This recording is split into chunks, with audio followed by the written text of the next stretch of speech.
We begin with a Today weather alert for Victoria and South Australia, which will today swelter under extreme heat conditions. Live to Today Melbourne reporter Kiara Parker at Elwood. Kiara, just how hot is it going to get?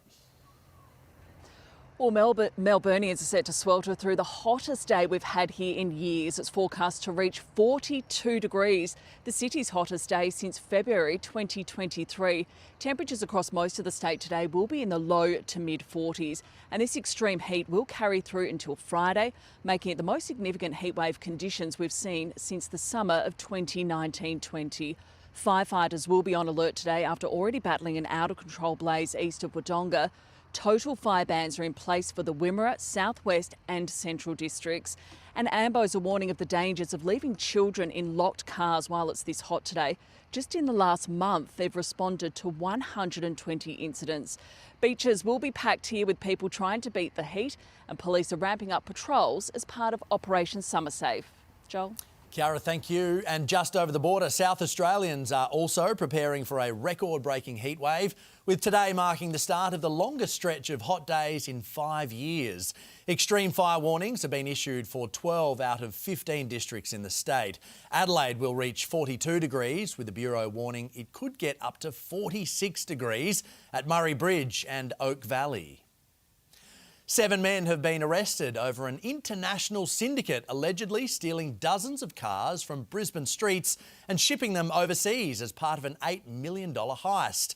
According to the Courier Mail, the group, hailing from Japan, Brazil, Fiji and Afghanistan, allegedly stole 60 Toyota four-wheel drives in just 6 weeks, hacking into the cars before hiding them in shipping containers and sending them to the United Arab Emirates. The men in Australia on lawful visas were arrested last month and now face more than 380 charges, including multiple car thefts. 15 of the 60 vehicles have been recovered by police across Brisbane and Melbourne. Bondi attack hero Ahmedal-Ahmed has received a warm welcome in the United States to start his treatment journey. He took to social media, posting this video of his arrival into LA International Airport, taking photos with the FBI and cabin crew, thanking his followers for their love and support. The Prime Minister seems to have opened the door just a crack to the possibility of a royal commission into the Bondi terror attack. Let's go live to 9 Federal Politics reporter Amanda Kopp. Good morning, Amanda. Is the PM finally bowing to pressure? Yeah, Ali, well, there certainly is a lot of pressure. It's been just over 3 weeks since the Bondi terror attack, and every day there seems to be more voices adding to the chorus of people calling for a royal commission. Up until the last 24 hours, though, the Prime Minister has been pretty strident in saying a federal royal commission wasn't the right call, but that appears to be shifting. We're continuing to examine everything else that is required. Working with the community, will continue to do that, and I continue to be engaged with leaders in the Jewish community. So Anthony Albanese hasn't explicitly said that he'll call one yet, but he hasn't ruled it out either. It comes as dozens of defence and security experts sign an open letter to the Prime Minister, and reports of current MPs privately pressuring the Prime Minister inside the party as well. Ali? Amanda Kopp in Canberra. Thank you, Amanda. European leaders have warned the US they would not stop defending sovereignty and territorial integrity after the Trump administration ramped up its threats against annexing Greenland. Live to 9's US correspondent Reid Butler, who is outside the New York prison where Nicolas Maduro is being held. Reid, it comes as Trump touts his operation in Venezuela. That is right, Joel. Donald Trump in very good spirits today speaking to Republicans. He says that the mission that brought Nicolas Maduro to this horrible prison in Brooklyn was a major success, but critics have argued that maybe it wasn't so much about smashing drug cartels and more about getting Venezuelan oil. Both Venezuela and Greenland, they're both resource rich, and the administration is continuing to heap pressure on Denmark, questioning Copenhagen's authority over the Arctic territory. The Danish Prime Minister has said to the US, please stop with the threats. Joel? Reid, thank you. To some breaking news now. The UK and France have agreed to have troops on the ground in Ukraine in the event of a peace deal. French President Emmanuel Macron hosted nearly every European leader at the Elysee Palace for Coalition of the Willing talks, where they discussed security guarantees for Ukraine. Volodymyr Zelensky says this new declaration is very concrete, but some issues with the US-backed peace deal remain open for discussion.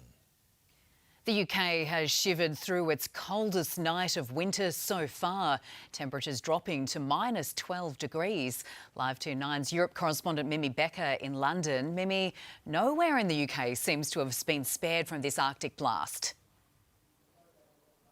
Jane, it hasn't, and the forecasters say that up to 20 centimetres of deep snow could fall in the next couple of days as well. So there is still possibly more snow to come. Of course, it is beautiful to see the snow settle on the ground, but it does cause some chaos as well. More than 1,000 schools have had to close due to the snow and icy conditions, while 2 men had to be rescued from a frozen lake after they were trying to help a dog that had got stuck in the frozen lake there. Luckily, the 2 men and the dog did get out safely. It's not just the UK that's seen snow, but also parts of Netherlands and France as well. And in the Parisian capital, it was heavy enough snow there that some people managed to strap on their skis to ski down Montmartre. We've got icy roads there, and here is the beautiful snow in Paris on the Eiffel Tower, and that is Montmartre. People putting on their skis, strapping them on and giving it a red hot go. You have to be pretty brave, Jane. Very brave indeed, and stay warm there in London, Mimi. Thank you. A countdown clock has been installed in the Italian city of Milan to mark a month until the Milano Cortina Winter Olympics. Final preparations are underway in Italy's northeast, which hasn't played host to a Games in 20 years. All of the action will be right here on 9 from the 6th of February. We can't wait. It's almost here. Hopefully they got the snow too. They're a bit short on it early in the season, so hopefully some of that France and UK snow's drifted east. Give you a moment to think about it. Well, Australia has seized control of the 5th Ashes Test with brilliant centuries from both Travis Head and Steve Smith, putting them 134 runs ahead of England. Head has now passed 150 for the 7th time in his Test career, though that elusive double century still hasn't arrived. But it doesn't seem to worry him one bit. Beggars can't be choosers is pretty stat, isn't it?